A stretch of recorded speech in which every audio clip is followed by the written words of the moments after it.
എല്ലാ അർത്ഥത്തിലും മന്ത്രിസഭയിലെ രണ്ടാമനാണ് 61കാരനായ PK കുഞ്ഞാലിക്കുട്ടി. MSFിലൂടെ രാഷ്ട്രീയ പ്രവേശം. അധികം വൈകാതെ മുസ്ലിം ലീഗിന്റെ താക്കോൽ സ്ഥാനങ്ങളിലുമെത്തി.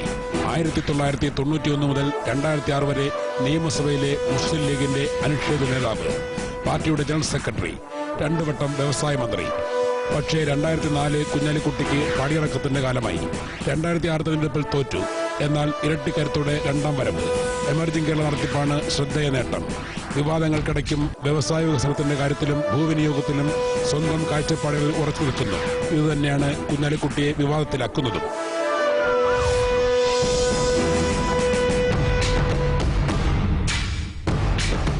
PK കുഞ്ഞാലിക്കുട്ടി, അഭിനന്ദനങ്ങൾ. കേരളത്തിലെ ഏതെങ്കിലും ഒരു ടെലിവിഷന്റെ വാർത്താ ബുള്ളറ്റിനോ ഒരു വർത്തമാന ദിനപത്രമോ ഒരു ദിവസം പോലും താങ്കളുടെ പേര് ഒഴിവാക്കി ഇറങ്ങാറില്ല. പലപ്പോഴും അത് പലതും അനുകൂലവുമാകാം പ്രതികൂലവുമാകാം.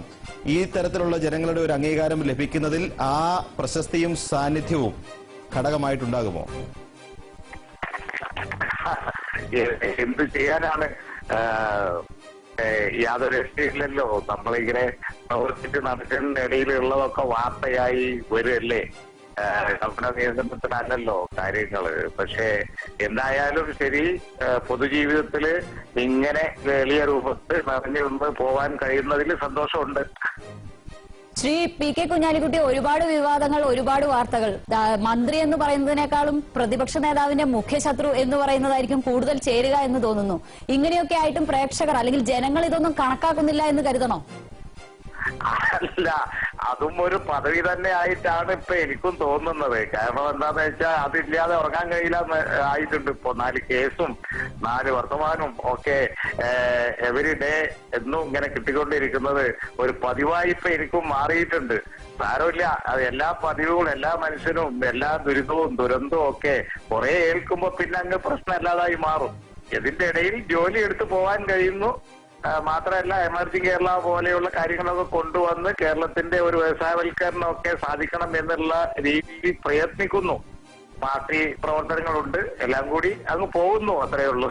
തീർച്ചയായും ശ്രീ PK കുഞ്ഞാലിക്കുട്ടി, താങ്കളടക്കം 6 മന്ത്രിമാർക്കും അഭിനന്ദനങ്ങൾ. ഇനി ഈ 6 പേരിൽ നിന്നാണ് മികച്ച മന്ത്രി ആരാണ് എന്ന് തിരഞ്ഞെടുക്കേണ്ടത്. Doctor D. ബാബു, ഇപ്പോൾ ഈ 6 പേരെയും ഇപ്പോൾ നമുക്ക് വ്യക്തമായി കഴിഞ്ഞിരിക്കുന്നു. നേരത്തെ ആദ്യം ഞാൻ താങ്കളോട് ചോദിച്ചു, താങ്കൾ പറഞ്ഞു പറയാനിരിക്കുകയാണ്. താങ്കളുടെ മനസ്സിലും ഉണ്ടായിരുന്നതുമായി ഏകദേശ പൊരുത്തമുണ്ടോ? എങ്ങനെ വിലയിരുത്തുന്നു ഈ 6 പേരടങ്ങുന്ന പട്ടികയെ? അല്ല, ഈ 6 പേര് ഞാനൊരു പട്ടിക ഉണ്ടാക്കിയാൽ അതിൽ വരുമായിരുന്നു. പക്ഷേ ഈ 6 പേര് മാത്രമല്ല, എന്റെ അഭിപ്രായത്തിൽ ഇപ്പോഴത്തെ മന്ത്രിസഭയില് 1-2 പേരെ കുറിച്ച് അല്പം നിരാശ തോന്നുന്നുണ്ട് എന്നുള്ളത് ഒഴിച്ചാൽ